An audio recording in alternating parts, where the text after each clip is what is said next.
Hello, I'm Sara Santosh and welcome to Southall TV News Roundup. In international news, 9 out of 10 Nepalese troops are said to be involved in search and rescue operations as the country pleads for more foreign aid to deal with the massive earthquake that killed 4,000 people. Almost the entire army and police have joined the quake effort, officials say. China, India, UK and US are among those sending aid from abroad.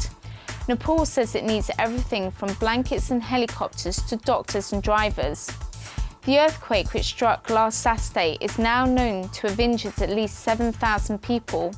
Vast tent cities have sprung up in Nepal's capital, Kathmandu, for those displaced or afraid to return to their homes.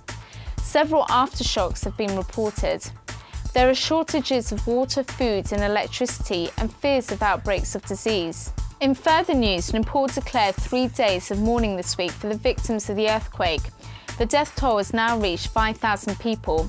Prime Minister Sushil Koirala says that the government is doing what it can, but they have been overcome by how large the disaster is. Heavy rain has also affected the rescue operation. The United Nations estimated that a quarter of the population have been affected and more than 10,000 have been injured. Landslides and aftershocks have compromised the teams working around the clock to bring aid and relief to those affected in more remote areas. Military aircraft from several countries have joined the rescue effort, and a British RAF plane carrying aid supplies and troops was dispatched to Nepal. In other news, aid has begun to reach remote regions close to the epicentre of the earthquake in Nepal. Many of the survivors are in desperate need of food and water. Many people have been boarding buses to leave the capital because of fears of further aftershocks. A survivor was quoted as saying, "We are leaving town because we're scared of the epidemics that may spread because of all the dead bodies." The United Nations launched an appeal for £270 million to be provided as emergency release over the next few months. Many tourists have arrived at Kathmandu airport to try and get a ticket home. The airport has been struggling to cope with the number of flights required to transport people out of Nepal, as well as the planes arriving carrying aid. In national news, David Cameron and Ed Miliband faced tough questions from a Question Time audience over the economic plans in the final TV event of the campaign. Mr Cameron insisted that he would not cut child benefit or tax credits if he wins the election next week. However, Ed Miliband did not believe him. Nick Clegg, the leader of the Liberal Democrat Party, was asked about tuition fees and coalition deals. A Question Time viewer poll suggested that David Cameron had done best on the night with 44% against 38% for Ed Miliband. SNP leader Nicola Sturgeon said that Ed Miliband would not be able to apply his policies without working with other parties if he was faced with a coalition.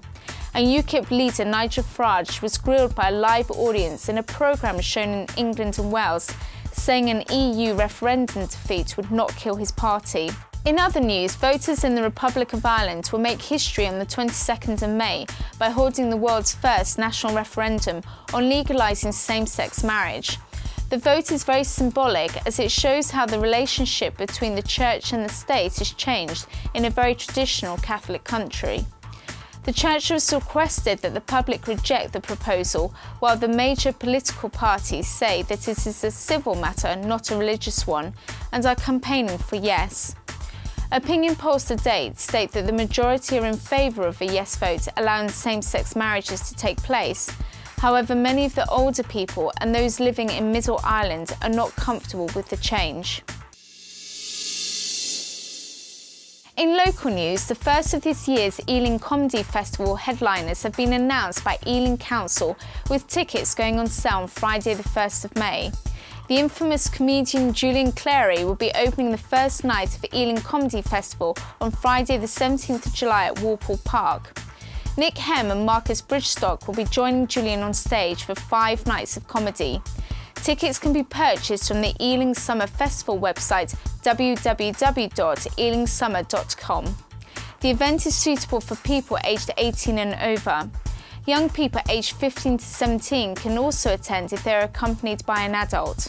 That's it for now. I'm Sara Santosh. Thank you for watching Southall TV News Roundup. I shall be back in 2 weeks with more news.